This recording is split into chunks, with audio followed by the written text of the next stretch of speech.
be reallocated for commercial use. We were, at that time, I was at Singular Wireless, and we were actually having a meeting on September 11th, 2001, to talk about how possibly we could get the entire band. As we all know, the tragedy that happened that day, that was the last day that Singular actually talked about 1755 to 1780. We move it now into 2010 or so, and based on the extreme growth rate that we've seen in smartphones, the extreme growth rate we've seen in the use of tablets and the data growth, AT&T's data growth has grown over 3,000% since 2007. So we've seen this extreme growth, and the need for spectrum is just tremendous out there. The iPhone really made it so that customers were now using the web, the internet, as they were their desktop. So the 1755 to 1780 band again rose up as a prime band in which we were interested in looking at. Little bit more history. The NTIA asked the CSMAC to look at what bands they could fulfill the quest for 500 megahertz activity, and the CSMAC formed a working group called the Search for 500, which I was a co-chair of. Steve Sharkey actually did a lot of the work in that group to see what bands would be accessible, federal government bands. And the CSMAC report that was agreed to by CSMAC was that the 1755 to 1850 band should be looked at for repurposing, and in particular the 1755 to 1780 band should be looked at for near-term reallocation. With that, the NTIA then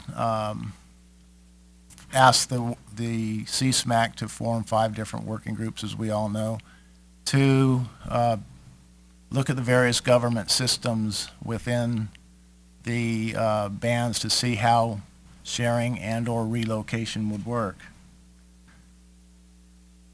I was pretty optimistic at that time that we would get somewhere with that activity, but over the course of, I'd say, the end of last year, my optimism began to fade quite a bit. Why was my optimism fading? Well, the government was, the CSMAC groups ended up not really looking at the sub-band 1755 to 1780. They were really focused on the entire band. We were looking at worst-case scenarios, which led to incredibly large protection areas or exclusion zones. So the process itself was heading in a direction that was very uncomfortable for a lot of us on CSMAC, because it didn't appear that we were going to be moving towards repurposing any spectrum that would be commercially viable for commercial entities. Now I've turned a little bit more optimistic over the last couple of months.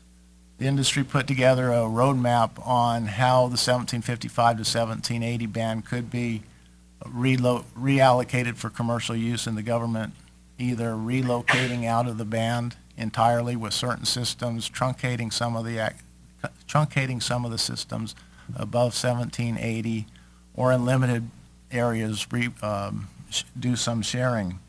The DoD came out with a very constructive response to that. And if that response, which does include some relocation of government systems, some truncating of bands above 1780, and some limited sharing, if that's used as a baseline, I think we do have the possibility of making that commercially viable sometime in the future. There's still a ton of work that though needs to be done. The FCC has their NPRM out on AWS-3, which comments are due on Wednesday. NTIA has their NOI on transition plans and what the transition plan should include, and that's also due on Wednesday. But we've also had some good positive aspects from the Congress too, with Congresswoman Matsui dropping a very good bill that would pair 1755 and 1780 to 2155 to 2180. So that's good progress. Senator Rockefeller and some of his colleagues also sent a letter asking that pairing take place. So there's a lot of activity that still needs to take place, but hopefully I'm more optimistic than I have been, and with leadership, hopefully in the administration, we can move forward and get it done by the time that it needs to get done to auction and pair 2155 to 2180 with 1755 to 1780, because that has to be completed statutorily by February 2015, short year and a half from now or less.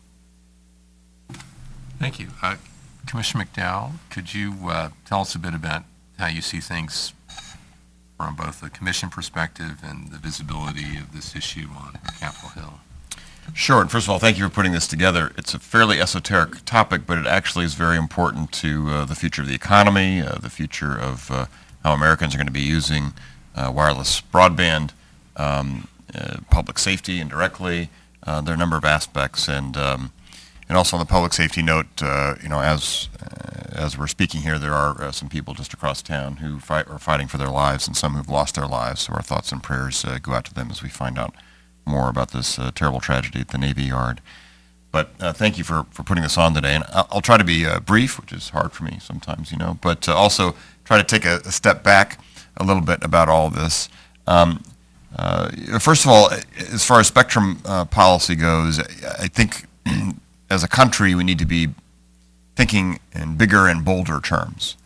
The federal government occupies, by some estimates, up to 80% of some of the best spectrum, maybe 1,500 megahertz or so. The value proposition of spectrum sharing, first of all, it's a very vague term, and the value proposition for the private sector is minimal. There are a lot of carriers, a few carriers, who've had to sort of begrudgingly say they'll work with the federal government with this concept. But as that gets defined over the coming years, and it seems to move at a glacial pace, spectrum policy, time is ticking, time is wasting, while we don't have clear definition of really where we're going as a country with spectrum overall. So in the meantime, our global competitiveness can be at risk while we sort of dally. I think federal users need to be given an incentive to move off their spectrum, but right now it's an opaque process. So as we saw with the spectrum at hand that we're talking about, the estimate being 10 years and $18 billion to move the feds off of it. Well, we don't really know what the cost assumptions are there. That's a complete black box. And there's a disincentive for federal users to relinquish their spectrum. And make no mistake, I know that a lot of federal spectrum is used for very important purposes, but I think we can all assume that not all of that spectrum is being used efficiently, or sometimes at all, and that there would be a greater societal and economic benefit were it auctioned. In the meantime, what we don't have at hand is a real bona fide audit of federal spectrum. Now, some of that spectrum is classified, some of those uses, and so there's that aspect of it which we have to respect. But we really need, I think, leadership from the highest levels of the executive branch going straight into the Oval Office, regardless of who's president, and at Congress, to make it a priority to have there be a transparent as possible, but a real meaningful audit of federal spectrum. And then move on to implement policies that would promote the auction of exclusive use licenses. And that is the best way to get spectrum developed. I've also been a proponent of unlicensed uses of spectrum when it's feasible, but when you're talking about large blocks or large geographic markets, the best way to develop that spectrum is with exclusive use licenses. The best way to convey spectrum, as we've found as a country, is through auctions. with as few restrictions as possible. So the reason I think we're having this discussion, I wanted to take a step back for the 30,000-foot view, is because those bigger picture thrusts haven't happened. And so here we are. I would, however, like to give a shout out to my friend and former colleague, Chairwoman Mignon Clyburn, for covering a lot of ground in a short period of time. I'm not going to opine directly on whether the timing for the H block auction is the right time or not. We can talk more about that perhaps later, but a little off topic, but it's also related. But her quick work on the H and the J block, I mean, I think they've shown a lot of leadership. She has shown a lot of leadership and the ability to act quickly and efficiently in this vital space, and it's been heading towards auctions, and I think that's good.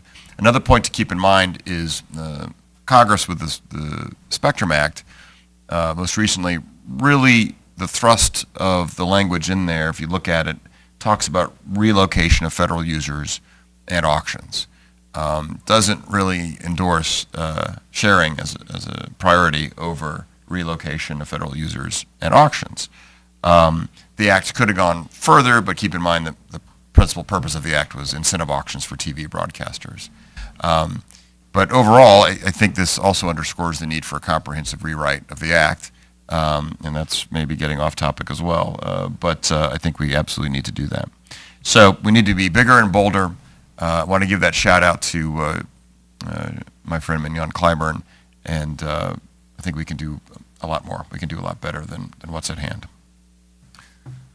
Well, thank you. Carl, Commissioner McDowell was mentioning this tension between sharing and exclusive use, and the congressional preference for exclusive use. You've been instrumental in NTIA and CSMAC's review of the band of spectrum, and there's been a heavy focus on sharing because there just are a lot of incumbent federal users in this band. Can you describe to the audience just the different types of federal users and some of the challenges of migrating some of the federal users off of the band, and just some realistic timelines about how long federal users likely are to stay in the band? I'll do my best. Of course, some of the information on the federal use is not known. The various working groups, I think, did a great job of trying to get as much information as they could about the federal systems. Obviously, certain systems such as microwave is a fairly well-known function and is easily migratable, and of course the working group that was looking at that did determine that could be relocated. Other working groups were looking at airborne systems, and when you look at airborne systems such as air combat training or AMTs or the small unmanned aeronautical vehicles, precision guided missiles, some of those are a lot more challenging in number one, where are they actually operating and what are the parameters of their operation, but also since they're airborne and they're higher in the air, they can see more of the wireless services that would be out there. So the interference is a lot more challenging, and a lot of debate was underway as to how do you define that interference, how do you define the interference criteria for that. And the direction that the CSMAC working groups mainly took on those was really looking at a worst case scenario. They didn't necessarily look at the best LTE coverage that would be made available in those areas. They didn't necessarily look at clutter and what type of barriers would be out there. So they were really looking at it as a a worst-case scenario, and I think a good parallel would be how they looked at the 1695 to 1710 band, where you have shipborne radars along the coast, and in looking at what that protection zone would be in that band, they were again using worst-case scenarios, and they were assuming that the systems that would be put in place were high power from a commercial perspective. And so therefore, essentially, they had a protection zone that would be the entire coastline of the U.S., which covered 60% or so of the U.S. population. So to the extent that the activity's not,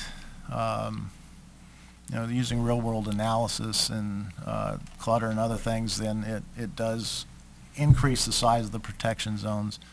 But other federal uses like the satellite uplink, we understand that satellite uplink, because you have satellite in the air, and it's hard to retune that would be something that has some potential sharing opportunities. We also understand that the electronic warfare, which is also in that band, that there would be limited sharing because they would operate on a non-interference basis.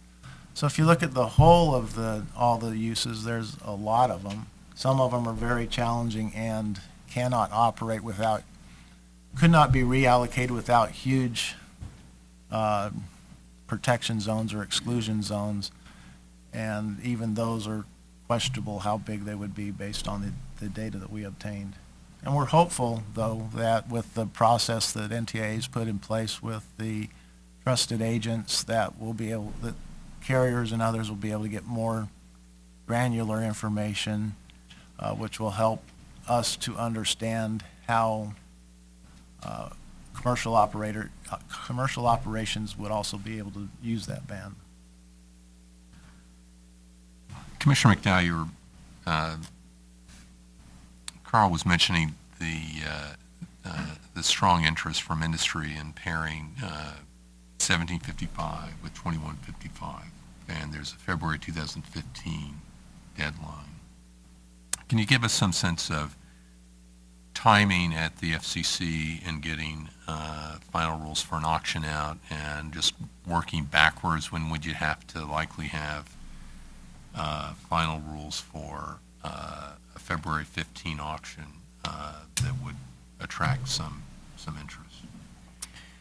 I think it's going to be very difficult to get this auction by February of 2015. I mean, let me just speak to the 700 megahertz auction, which I was a part of at the commission. So we adopted rules, of course, in July of 2007, had the auction starting in December, so about a half a year later. But the rulemaking process was about a year or plus to get to that July 2007 order. So you're looking at a year and a half or more, and that also had a statutory deadline involved with the digital television transition, which some of you may remember. After hundreds of millions of dollars worth of ads, both in kind and federally funded, taxpayer funded. So it just seems like yesterday. But so I think it's going to be very, very difficult. February 2015, about a year and a half away. So even if everything lined up this afternoon and the commission could spit out an order, it's still going to take a long time. That's not going to happen in the near future. So then what does happen? Does the commission sort of ignore that deadline? Does Congress have to push it back? What are the implications if the commission misses the deadline without Congress moving it? I have never heard of the U.S. Marshals coming to storm the FCC and having lawyers and engineers write an order at point of bayonet. I don't think that's going to happen. So what does happen? But it's going to be very tight for the commission to actually get that done, should there even be an agreement before then. When I was at the commission, we missed the deadline for the first 700 megahertz auction, which was 2000, something like that. And what happened? I never saw the federal marshals. I never did. Maybe they were there. Well, A lot of this has to do with how much industry is willing to accommodate sharing as a concept. And Carl, can you give us some sense of how a company such as AT&T looks at spectrum and the view of having to share with the federal government for some period of time, maybe some indefinite period of time, versus making investments in spectrum where you don't have sharing obligations? Well, I'll try. Primarily, you want to put your money, your capital investments in areas in which you have some certainty. To the extent that there's less certainty, there's less of a will, I think, to invest your capital to go there. We understand that in order to get additional blocks of spectrum in the future, that there may need to be some sort of a sharing scenario. That being said, as much the better, the more the information you have to increase that certainty level, the better off you're going to be, and the more value you may place on it. If you as an entity do not know where you're going to be able to use the spectrum and when you're going to be able to use the spectrum, that's problematic. To the extent that you understand that and you can negotiate with the person you're sharing with to limit the time of day in which you're doing the sharing, or you have a defined geographic area in which you're not going to be able to use the spectrum, that increase in certainty increases the ability for you to actually use what you're buying and therefore invest in the spectrum. So at this time, I have a hard time answering it because I don't know what the sharing is going to look like. If there are protection zones like we've seen in AWS-1, there are protection zones. We can work around that but to the extent that it's a variable scenario when, it's all of a sudden you have a big event planned there's a big event planned for a certain area, and all of a sudden there's also an air show there, and they're using something, the spectrum for the Department of Defense. That uncertainty lessens the value and lessens the use. And I take it we don't really have a good sense right now of when we'll get greater clarity, or I assume we're getting greater clarity over time, but when we'll get sufficient clarity to give commercial users sufficient information to develop a business plan around 1755, 1780. I guess we don't have a good sense of how long that's going to take. No, and that goes back to the timing issue. And the transition plans are due at the NTIA in January. The department, the various agencies don't necessarily have a incentive, as we've already talked about, to provide the information necessarily at the level in which we would need to look at to make those kind of decisions. For example, the NOI at NTIA talks about looking at, or the transition plan, including only information at the EA level. While the FCC may auction the band at the EA level, it still doesn't give us enough information more at a granular level as to what that usage is. And also to the extent that the information that's provided is confidential, and we understand that some of it will have to be confidential, but to the extent that we aren't able to get a good understanding of what's actually going to remain in the band, or the time frame for transitioning folks out of the band,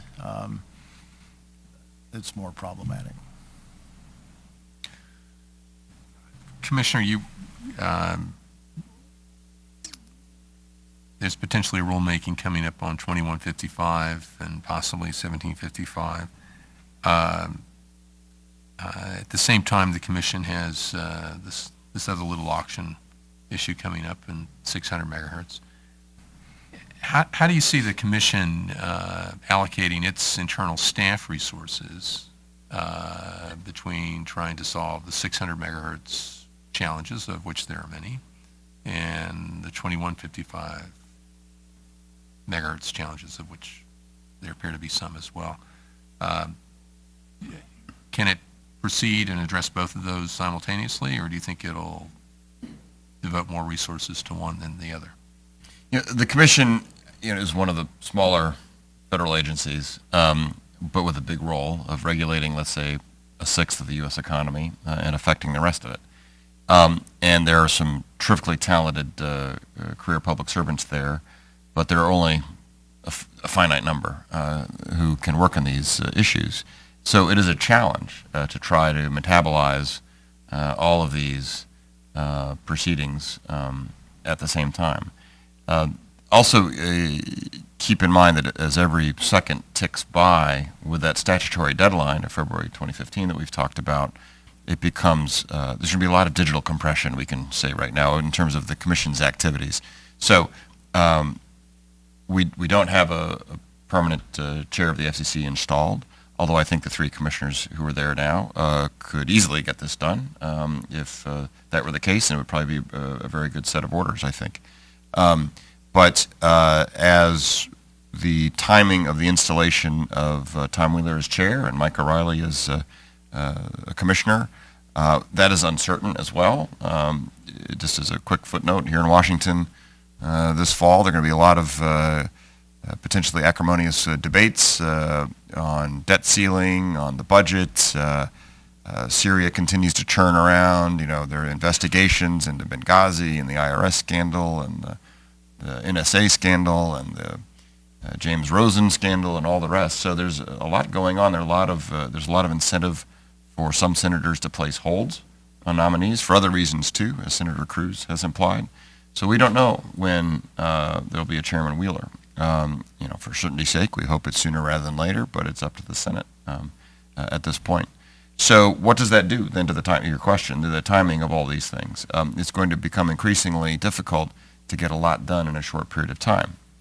Having said that, in defense of my former colleagues at the Commission, again, there are some very talented people working on this. There are a lot of plans, I'm sure, being drawn up, and hopefully when the new chair comes on board, we'll have a menu of options ready to go, enabling the Commission to act quickly. But it may not. When it comes to auctions, especially this incentive auction, which quite literally, as I've said many times before, is the most complex spectrum auction in world history. That sounds like hyperbole, but it's actually true, every one of those words and strung together. So there's going to be something unforeseen and unexpected that will happen that could delay it. And also keep in mind that during 700 megahertz, actually industry came to the Commission and asked that it be delayed. They were metabolizing AWS-1, and there were some other issues. But then the question, when one could see the financial crisis coming, we already had a mortgage crisis in 2007. So the question was, when would the capital markets start to dry up? So we needed to get an order out before that happened, and did in the nick of time. So it's going to be very difficult. You probably were looking for a short answer, and I apologize, but it'll be very difficult for all the reasons I just exhaustively outlined. But possible. But with every day that passes, it becomes more and more difficult. Carl, pretty much the same question, but from industry perspective. So you have H-Block announced last week, 2155, possibly in the offing. Actually, let me ask a first more technical question before then. What could the FCC do with 2155 if it figures out it can't really pair it with 1755? What are some of the options available to the Commission to auction off 2155 in that case? Or are there any? There's a lot of options. However, I don't know that any of them are that viable. I mean, if you look at it, they could offer it up as a downlink only pair or downlink only band, 2155 to 2180. It would have to be downlink since it's adjacent to downlink AWS-1. So they could potentially offer it as downlink only. The big concern there is who would be interested in it and what would the value of that spectrum then go for. We've all read the analysis that says that pairing with 1755 to 1780 brings a lot more value to that spectrum, and I think it's self-explanatory that if you have a paired block like that, it's a lot more valuable. I guess another option, although I don't think it's viable, so I'm just saying that, would be that they could do a auction it as a TDD band, which brings in some significant interference issues because you'll have potential uplink next to your AWS 3 downlink and on the one end, and on the upper end you'd also have 2180 to 2200 isn't. I think that's also MSS spectrum. So you'd have, if they tried to auction that off as a TDD band, you in essence actually I think get a lot lesser spectrum that's usable because there'd have to be guard bands between the FDD and the TDD. So those are two options. I don't think either one of them are viable, and I thought we continue to think that the best option again is to do the pairing. Let me ask you the same question I asked Commissioner McDowell.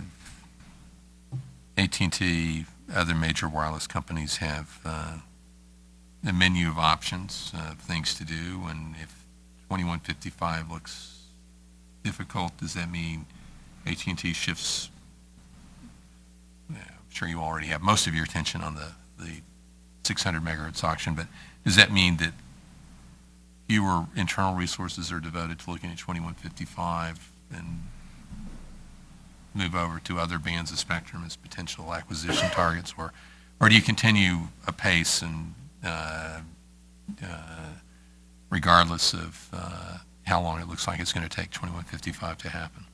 I think we would, and this is just me, I think we would continue apace because spectrum's the lifeblood of our industry, and those of us who have lived through the cellular activity, the PCS activity, ongoing through AWS and 700, and even looking at the MSS bands and WCS bands, you have to continually look based on the demand that you're seeing for your service, and you're continually having to look to see 5-10 years what's going to be in the future. So I think while engineering resources would be divvied up differently potentially depending upon what the timing looked like, we would continue to be extremely interested in each of those segments because going further down the line, all of a sudden one may become extremely interesting to us. So it's one of those things where you have to have a 5, 10, 15-year view and determine, keep on putting in the resources to make sure that you have what your customers need in the future. Commissioner McDowell, let me turn to a couple of issues that are at the commission that I know you've followed very closely for many years that pertain both to 1755 or 600 megahertz or even the H block that's coming up. And those are funding of public safety, and the other is spectrum screen and how that might play into potential participation of different companies in various auctions.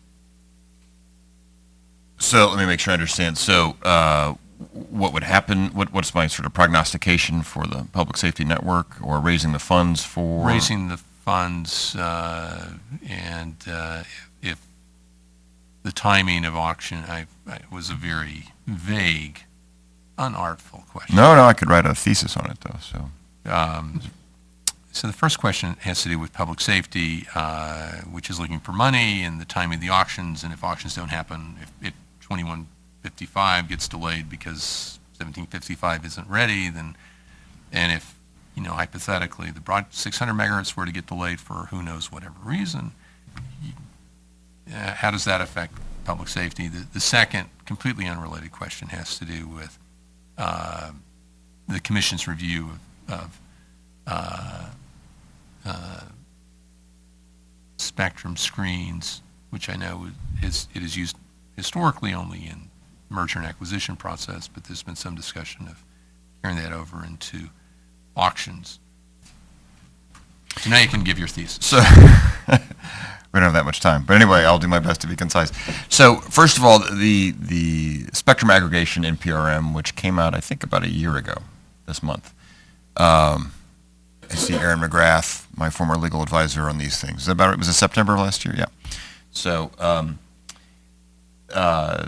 that I think can be problematic here. Now, the Act itself says that no one can be excluded from the auction unless it's really a rule of general applicability, goes the counter-argument, is what the language says, according to a counter-argument. So there's this parallel proceeding which examines how to limit the aggregation of spectrum or to regulate it further. And first of all, as a footnote to all that, I think we need to declare an end to the era of only looking at spectrum below 1 gigahertz. As we see LTE built out above 2 gigahertz with experimentation above 5 gigahertz, I think, thank goodness to America's engineers and innovators that we are finding uses of spectrum that was thought to be unusable just a decade ago. And I think the rules regarding market concentration and market dominance, which is what the whole spectrum screen analysis is really all about, need to keep pace with innovation. So we need to be looking certainly at spectrum above 1 gigahertz and I think above 2 gigahertz because we actually have customers using 2 gigahertz spectrum for LTE. So that's my editorial comment on it. But the danger of a spectrum aggregation in PRM vis-a-vis the auction, the incentive auction, is that it has the danger of depressing auction revenue. That, in turn, would provide a disincentive for broadcasters to relinquish their spectrum. If you're the economist, you can tell me if I'm wrong in any of this, but if you are reducing the pool of bidders, the price will probably be artificially depressed due to what I call regulatory arbitrage, and therefore there's less of an incentive for sellers, if you will, of spectrum, the TV broadcasters in this case, to relinquish their spectrum. They're going to hang on to it. Broadcasting has bounced back off the floor of 2009, and the multiples are much better, especially in the markets where spectrum is needed the most, the major markets like New York City or Los Angeles or Chicago. So there are more eyeballs packed into smaller geographic areas, therefore it's easier to make money as a broadcaster. So if you want, the bottom line of all that, if you want, if it's the goal of Congress and the FCC to have a successful incentive auction, they need to make sure they do not restrict bidders as to who can participate in that auction. That was clearly Congress's intent. And also in the course of the spectrum aggregation in PRM, I would hope that we would revise the denominator. I think spectrum screens are more flexible than spectrum caps as just a pragmatic matter, but look at re-examine the denominator of spectrum to include more spectrum. So it has the potential, that whole proceeding, that whole concept, to depress revenue, which also then depresses revenue that's supposed to be set aside for FirstNet. FirstNet, we could have a whole separate seminar just on FirstNet, but the rollout there has not gone well, I don't think, in my opinion, and there are a lot of issues, and I think we could be here several years from now still talking about FirstNet. So they're all interrelated. Keep in mind that the auction has revenue targets. Not only is there the FirstNet component, but there's the relocation costs, the repacking costs for broadcasters. There's a lot of money that's already spoken for. So everybody, doesn't matter what side of the aisle you're on, should want a successful auction. So let's make it as unfettered as possible in terms of who can participate, and let's make sure the conditions on the spectrum are as minimal as possible. As we learned from the 700 megahertz auction, having too many encumbrances on spectrum reduces the price dramatically, and also can result unintended consequences such as interoperability, things like that, as we saw with the C-block encumbrances. So that's the end of my preaching. I'm going to do one more question for Carl, then we're going to open up the floor for questions. Some people have suggested to me that even with federal users still in 1755 to 1780, that an auction can be successful because the successful bidder would have the exclusive right to negotiate with, say, the Department of Defense on timing and exclusion zones and paying DOD to relocate services. And I guess you might say there's a little bit of a precedent with AWS-1, but it seems that the complexity here is a little different. What is your reaction to the idea that commercial bidders would see an advantage in having exclusive rights to negotiate with the federal government as a condition of winning an auction? As opposed to some level of certainty, I mean, basically, we don't know. I guess it comes down to what level of certainty we have. If we know that AMT's moving off, if we know that certain things are truncating away, if we know that microwaves being relocated, if we know that we have to share with satellite and we can negotiate with the Department of Defense on what the protection zone would be for satellite uplinks, that might be doable. But to the extent that you go in without a pretty clear understanding of how you would be able to operate and have some baseline understanding of what the conditions in which you can operate with, without that baseline, and there's not enough certainty for us to have the confidence that going in and negotiating with an agency to shrink a protection area or to relocate someone, that's going to be necessarily in their best interest, that they have the incentive to do. And the more information you have, the easier the question it becomes. With that, let's open up the floor to questions for our online audience. We're at Twitter hashtag Hudson Institute, is that right? At Hudson Institute, okay. Questions for our distinguished panel today?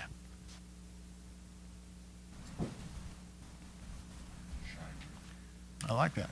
Stunned silence when you knock them out. Yes, right. Yes. My name is Thiagan. I'm a program director in the National Science Foundation. Mm-hmm. So we work on spectrum sharing and other things. So it's a pretty interesting discussion. But to what extent do you think that the lessons that we can learn from the white space sharing can be applied, or can be encourage the government to move out of, or even try sharing in the other bands? I mean, what do you see as the results or outcomes that you think? From the white 700 or the The white TV space. broadcast white space? Mm-hmm. Unfortunately, I would say that it doesn't work. I'll take that back.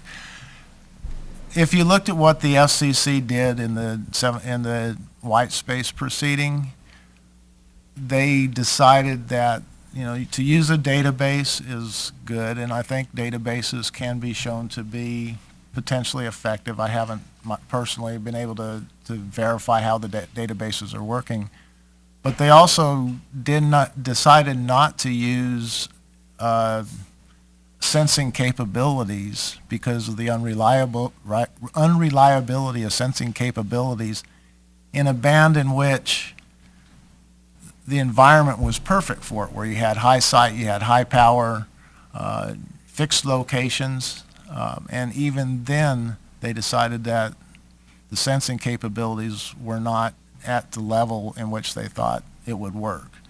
So if you put that situation in a mobile environment where you have lower power, you have many locations, I think the lesson learned there is, yeah, database activity could potentially work and may work. However, the dynamic spectrum sharing, I think, continues to be technically challenged. I hope that answers your question. And if I can just put a capstone on that, which is, I'd been a proponent of that. This started in the first Bush term under Michael Powell over 10 years ago. And I think in theory, obviously, I think it could work. But we still don't have it. There are many times the FCC paused. We had to pause for Congress to pass the Incentive Auction Act, for instance. So there have been a number of times where there was a pause. I was hopeful, talking to chip manufacturers and all the rest, that we could start seeing these devices out there. And here we are, well over 10 years after the ideas really started to gain traction. It still hasn't happened for a lot of pragmatic reasons, but also just a lot of bureaucratic reasons as well.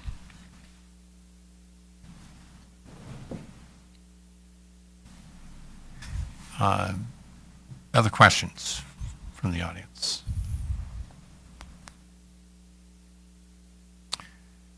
Yes. And please identify yourself. My name is Samar Chatterjee, Safe Foundation. Let me play the devil's advocate. I think, Mr. McDowell, you did point out the problem with so many issues, and including Syria and all that, clouding up both Congress and the President. And it seems to me that one of our highest priority in this country for both the President and the Congress is to bomb another country. Given that on a priority of 0 to 10, where does this particular issue fall? Could you elaborate on that? The issue of 1755 and up, from the Congress's perspective, from the executive branch perspective, anybody's perspective, 10 being it's a top priority, or what's the scale? I just want to make sure. 0 meaning it's not a priority? Right, okay. In the grand scheme of things, it's a 0.6.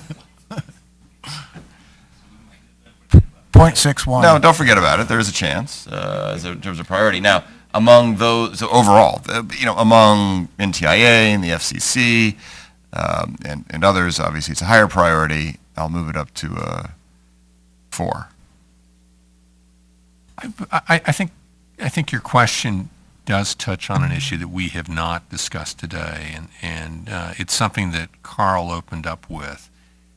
He was discussing how to transfer 1710 to 1780, which were federal use spectrum back in 2001, and they're meeting on 9/11. After that meeting, they don't talk about 1755 to 1780 again, because they just realized this isn't going to happen. And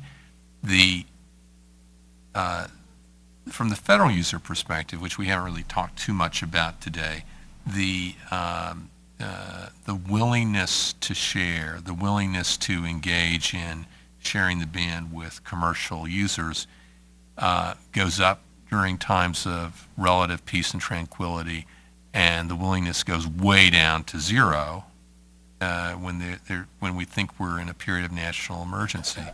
And so the level of world tensions does very much affect that, and I would have to guess that DOD's perception of their comfort level with a lot of this probably has gone down the past couple of months. I wouldn't be at all surprised.